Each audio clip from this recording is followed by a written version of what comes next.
Want a simple way to save for college without overcomplicating it? That's today on Elevate Wealth. Hey there, everybody. I'm Deanne Rosso with Elevate Wealth Advisory, and I'm joining you again with our Director of Wealth Advice, Gary Stoller. Hey there, Gary. Hello, glad to be here. Gary, you're the parent of 4 beautiful daughters, so I'm sure you can relate to this topic. Parents feel pulled in a lot of directions, saving for college, saving for retirement, saving for all the paying for, all of the things when it comes to raising children. So do you see people get overwhelmed by thinking about how to save for college? Yeah, they don't know where to start. A lot of times parents want to do the right thing. They want their children to have a good education.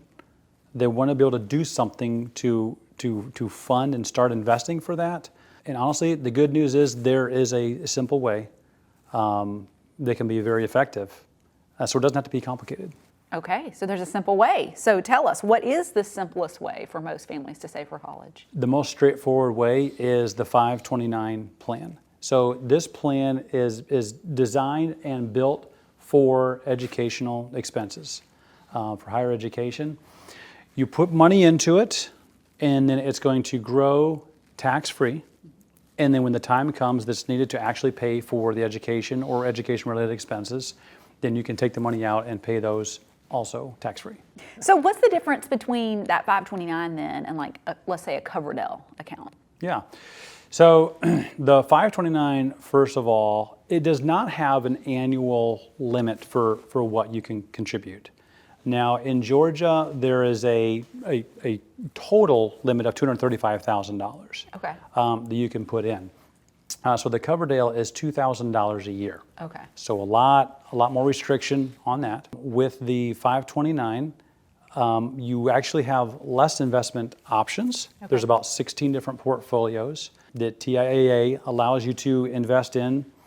And with the Coverdell, it is self-directed. Okay. So you can kind of pick and choose your investments based on what you believe would be best. Also with the Coverdell, at age 18, you're done contributing. And by age 30, the money needs to come out. Okay. So with the 529, you don't have an age restriction, and you can be much, much older when you use it.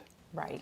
And in fact, with the 529, you may even be able to go 15 years or more and possibly consider converting some of that into a Roth IRA if it's not used. Really cool. Okay. So just lots of flexibility and different options when it comes to the 529 versus the Coverdell. Correct. So what is the one thing you always want families to keep in mind as they're saving for college? Yes, I would say you go ahead and fund the 529 if that's the plan you're going with.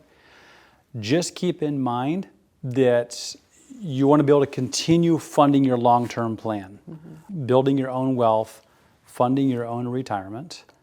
Some students get a lot of scholarships for college. There are no scholarships for retirement.